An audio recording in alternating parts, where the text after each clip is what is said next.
Hello, Rockbridge Elementary. It is good to see you today, and I am in costume today. I'm just kind of being silly. But today, I, Mr. Reader, am your mystery reader, and I'm so excited. I have a really fun book to share with you. The Day Dirk Yeller Came to Town, and I did my best to try and dress up like Dirk Yeller here. I hope I got it close. Let me tell you something about this book here, The Day Dirk Yeller Came to Town.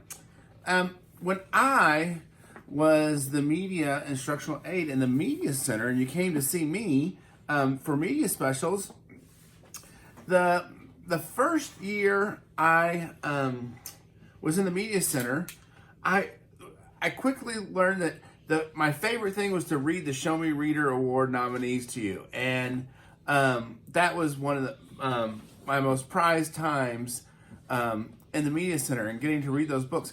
But the first year I was in there, everybody always kept saying, "Mr. Reader, we like that, okay, but we really, really liked The Day Dirk Yeller Came to Town." And I kept saying, "Well, that was last year's." So all this time, I'd never read this book. So finally, one way or another, I got around to reading this book, and it quickly became one of my favorites because I can relate to a lot of the characters in this book. So here we go. The Day Dirk Yeller Came to Town by Mary Casanova, and illustrations by Ard Hoyt.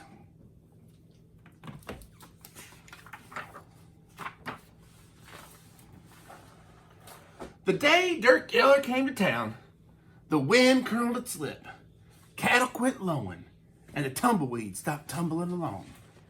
Townsfolks whispered, "He starts stampedes, he holds up trains, he's trouble."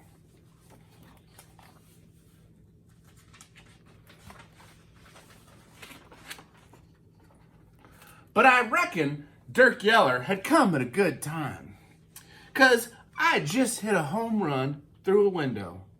Pa always said, "Sam, you're a whirlwind of trouble and as curious as a tomcat." So when Dirk Yeller tromped into the post office, I dropped my broom to follow.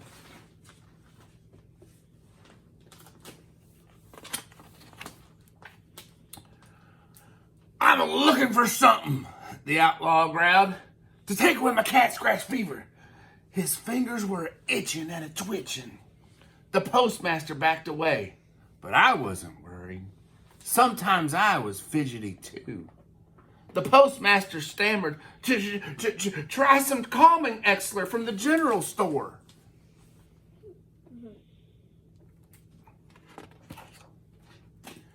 At the general store, merchandise went a-flying.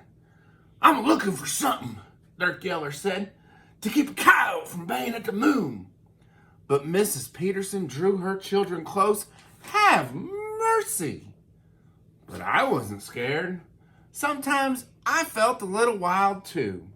Why, just yesterday, I dropped a toad down the back of Emma Peterson's dress. Mrs. Peterson trembled. "Try those live traps over at the trading post." I skedaddled too.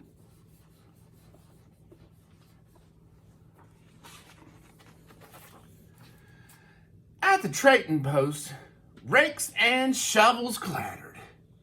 "I'm a-fixin' to find something," said Dirk, "to keep my jump beans from jumping." Like Dirk Yeller, sometimes I was jumpy too. Shorty wiped his brow. "I know nothing about jumping beans, but maybe you'd like to try some new boots." Dirk Yeller shook his head. Well, go try the saloon."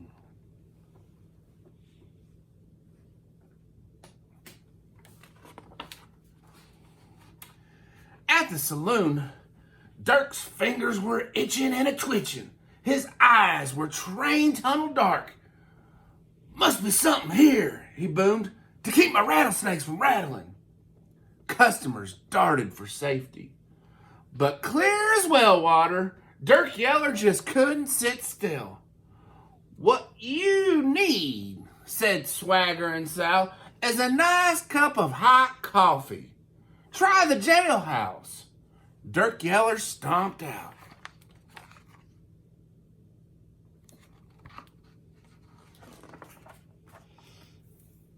At the jailhouse, Dirk Yeller warned, I'm itching for something, and I won't stop until I find what I'm looking for. We're a peace-loving folk here, said the sheriff, and I'm serving you notice. Ride your horse out of town before sundown. Dirk Yeller gulped the sheriff's coffee, then left with a slam. The sheriff spotted me. Sam? I tipped my hat and scrammed. Down the boardwalk, Dirk Yeller stomped. Through the dust and the dung, Dirk Yeller clomped. And in the middle of the street, he stopped.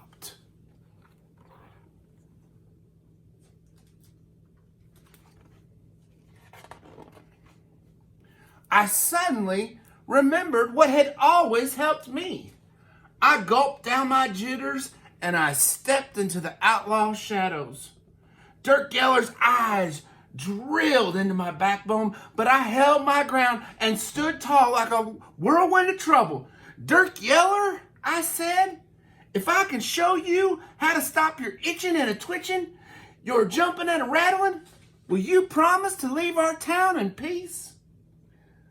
The outlaw gave a snort, which I took to mean yes. Then follow me.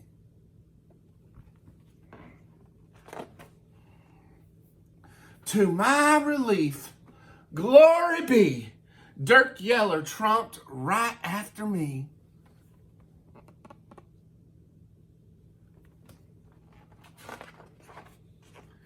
Inside the new building, he was itching like a dog scratching fleas. His eyes were coiled for trouble. But Miss Jenny didn't seem scared. Sweet as pecan pie, she asked, may I help you? I'm looking for something, Dirk Yeller grumbled. To take away my cat scratch fever, to keep coyotes from baying at the moon, to keep my jump beans from jumping, to keep my rattlesnakes from... Come with me.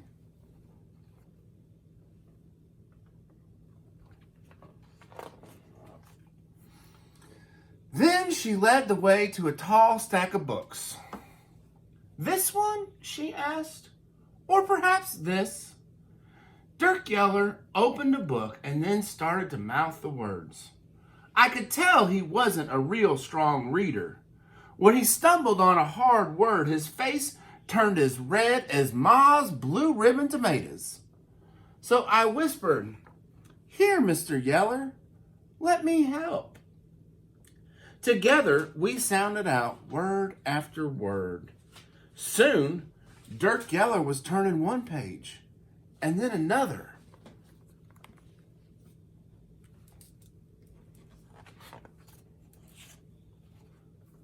And the more the outlaw read, the less he itched and twitched. And the more he read, the less he jumped and jittered. Sure as shooting, Dirk was sitting still.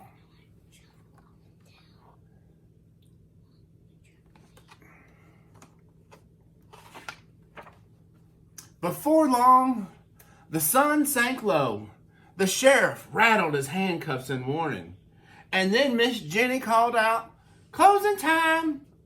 The outlaw glared. I'll be back. The townsfolk froze, and I froze too.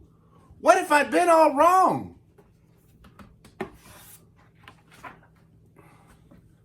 I'll be back, Dirk Yeller said. I don't think I showed you this picture.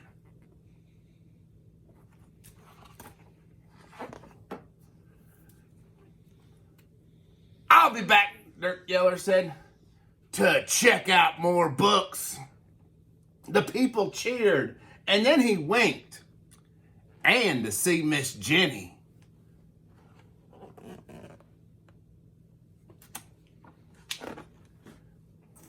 Saddlebags full, Dirk Yeller rode off into the sunset. The wind blew a sigh of relief. cattle started lowing, and tumbleweeds went back to tumbling along.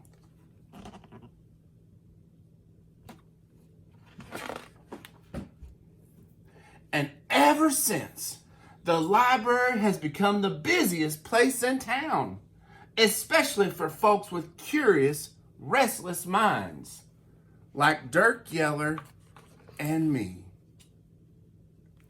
The end. Well, I hope you enjoyed this book as much as I enjoy reading it.